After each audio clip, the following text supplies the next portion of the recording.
If this actually happens, your 3% mortgage could turn into a golden ticket you carry with you to your next house, instead of a ball and chain that keeps you stuck where you are.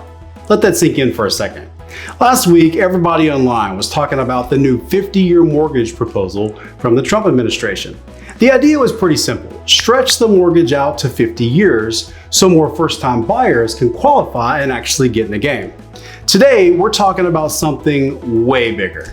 A second proposal that can completely change how people move up, trade up, and build wealth in real estate. It's called the portable mortgage. Now, you're going to hear that term a lot. So in this video, I'm going to break down in plain English, compare it to assumable loans, give you a real world number of examples, talk about who wins, who loses, and why this one thing could unfreeze a huge part of the housing market. Now stay with me, because if you own a home with a low rate or you want to move in the next few years, this could be the most important video you watch all year. With the stars and stripes and the eagle flies. If we haven't met, my name is Fred Paskell, and for the last 20 years, I've bought, sold, built, flipped, and done just about everything when it comes to real estate. I say that so you have the comfort and confidence knowing that anything I share with you is from tried and true decades of boots on the ground experience. You won't get this from any textbook. Okay, quick recap from last week. The 50-year mortgage is really aimed at first-time buyers. It stretches your loan out so your monthly payment drops and your debt-to-income ratio looks better on paper. You pay more interest over time, but at least you're in the game owning instead of renting forever. Now that's one side of the equation. The portable mortgage is about a totally different group of people, the move-up buyers, the folks who already own a home with a dirt cheap rate, usually 3 to 4%.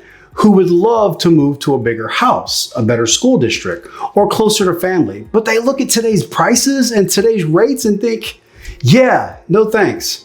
I'm not doubling my rate and paying 30% more for the same house. That's what I call the golden handcuffs of housing. Great rate, tons of equity, but you're stuck. The portable mortgage is designed to unlock that. Before we get to portable, let me clear up one thing, because people always ask, isn't that already a thing? Aren't some mortgages assumable? Yes, you'd be correct. Assumable mortgages already exist today. They're mostly certain government-backed loans, think VA, FHA in some cases, and a handful of others.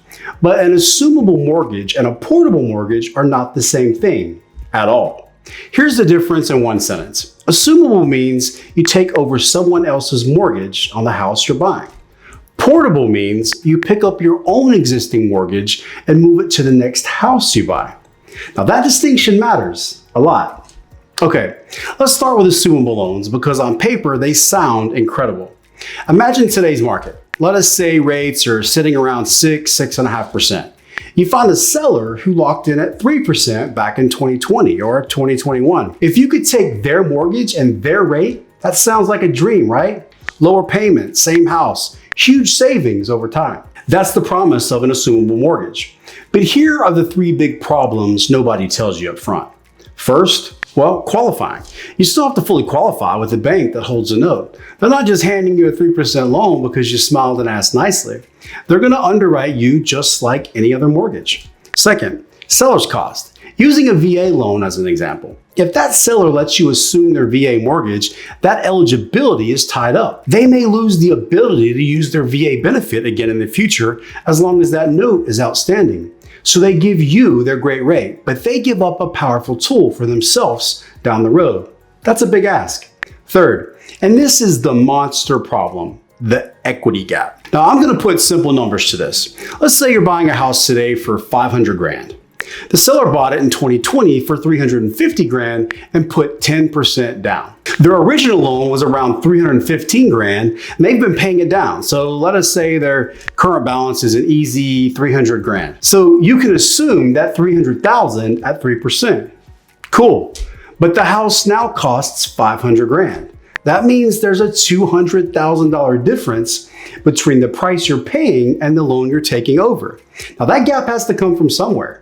You either bring $200,000 in cash or you get another mortgage on top of the first one. Now that second loan usually carries the current higher market rate. So now maybe you have $300,000 at 3% in first position loan and $200,000 at 7% in the second position. When you blend those together, your effective rate on the whole $500,000 is not 3%. It might be somewhere around 5.25. Better than 7 everywhere, but not that miracle people imagine when they hear assumable mortgage. On top of that, there is the extra underwriting, the longer timelines, the seller sacrificing future VA eligibility, the hunt for properties that even have assumable loans in the first place. So yeah, assumptions can work in some situations. I've seen them help people, but they're clunky, they're limited, and they come with strings attached. Okay, now let's switch gears and talk about the star of the show. The portable mortgage. Instead of trying to find some unicorn seller who happens to have the perfect assumable loan, a portable mortgage would let you keep the loan you already have and take it with you to your next house. Picture it like this. You bought a home in 2021 for $400,000. You put some money down and financed $350,000 at 3%. You've been paying that loan for a few years now. You have equity, and you love that payment. Under a portable mortgage system, when you decide to move, that $300K at 3% wouldn't die when you sell your old house. You could move that exact note to the new property as your first mortgage. Same lender, same balance, same rate. You're not assuming someone else's deal. You're taking your deal with you. Okay, let's walk through some numbers. So you want to upgrade and buy a new home for $400,000. You bring your existing $350,000 mortgage at 3% with you. The bank looks at the new property, checks the value, makes sure the loan value still works, makes sure you still qualify income-wise. Okay, let's assume they're comfortable with an 80% loan to value. On a $500,000 house, 80% is $400,000. So they say, okay, we'll let you port your $350,000 note and we'll lend you an extra $50K on top at today's rate. Your down payment is the remaining $100,000, which comes from the equity you unlocked when you sold your original home. End result, you keep the bulk of your financing at that 3%. You only borrow the extra $50K at the new higher rate. Your blended rate now is way better than if you had to take out the entire $400K at 6.5%. And here's the key. You did not have to go hunt for a seller with some special assumable loan. You just use your own mortgage as the portable asset. This is why this idea is so explosive. Now, you might be wondering, isn't this basically the same math problem as the assumable mortgage? Do I still have that gap to fill? Yes, still a gap. Anytime you move to a more expensive house, you either bring in more cash or you're borrowing more money. That's just the way life goes. That part doesn't change. The difference is control. With a portable mortgage, you're not at the mercy of what kind of loan the seller has. You're not hoping they happen to have a VA loan or an FHA note with assumable language and that they're willing to give up their benefits so you can have their rate. Instead, you control the most important piece.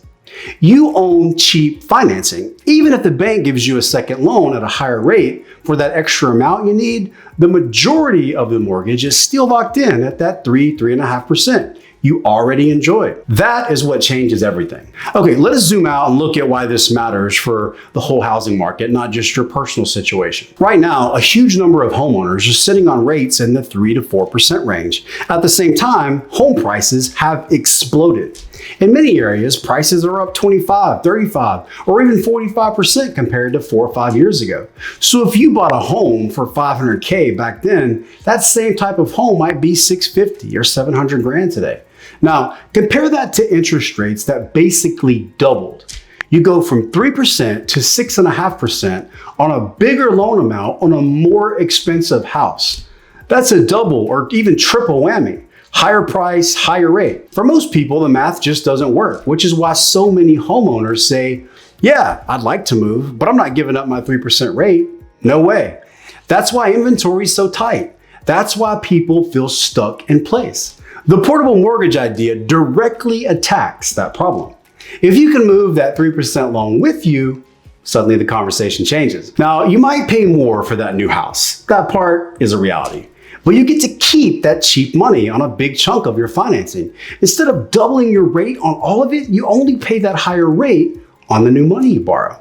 For lots of families, that moves them from no way to We can make this work. That's why this could unlock a massive wave of move-up buyers.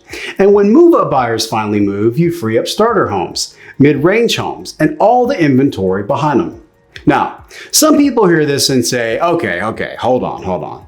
Wouldn't this hurt the banks? They're stuck with all those 3% loans forever. Yeah, I don't see it that way. Banks still have to underwrite every single file. They still have to approve the new property, check your income, order appraisals, handle all the title work, decide how they want to handle the extra money you need. Do they give you a second mortgage behind the first? Do they blend that rate into a new note? Do they charge a fee to support the loan? There are lots of levers they can pull. What I think actually happens is this. Banks get more total transactions. Instead of you sitting in your house for 15 years because you're scared to give up your low rate, you move every 7 to 8 years again like people used to. That's more title work, more underwriting, more lending income overall. So no, I don't think this crushes mortgage companies. If anything, it just changes the product mix and the way they structure deals. The bigger question is, what would this do to prices and demand? More people able to move means more buyers in the market. Does that put upward pressure on prices? Probably in some areas, especially in the move up and mid-luxury ranges. But it also frees up inventory behind them. So you might see more balanced movement than people expect. And frankly, we already know what that alternative looks like, don't we? We've already lived the version where everybody is locked in and nobody wants to sell. That's not healthy either. I would rather see a world where people can move for life reasons without being financially punished just because they bought at the right time. So where does this leave us? My take is this. The 50-year mortgage is a tool for first-time buyers. It helps people get in the door of homeownership when prices and rates are both painful. You trade time and total interest for access and stability. The portable mortgage is a tool for everyone who's already in the game but feels trapped. If the guidelines come out in a way that truly lets people be mobile with their mortgage, you could see a huge wave of activity in the housing market. Move-up buyers finally moving, empty nesters finally downsizing, families finally changing school districts instead of sacrificing for 10 extra years just to protect a cheap rate. Will it be perfect? No. Nothing ever is. Where there will be fine print, qualifications, and probably some messy edge cases? Absolutely. But on balance, I think this idea has the potential to move the needle in a huge way. So here is what I want to know from you. Are you one of those homeowners sitting on 3.5% mortgage who feels completely locked in right now? Would you consider moving if you could take that rate with you? Drop a comment and tell me locked in if that's you. Or tell me where you want to move if the math finally worked again. Now, if you're thinking about selling, trading up, or just trying to understand how to play this new mortgage game without getting crushed, my info is in the description. I help real people navigate this stuff every single day. Hit like so more people see this. Subscribe if you want straight talk on real estate without all the hype. And I will keep breaking down every new housing proposal as it comes out. I'm Fred Paskell with Homebuyers. Thank you for watching. Good day and God bless. See you in the next one.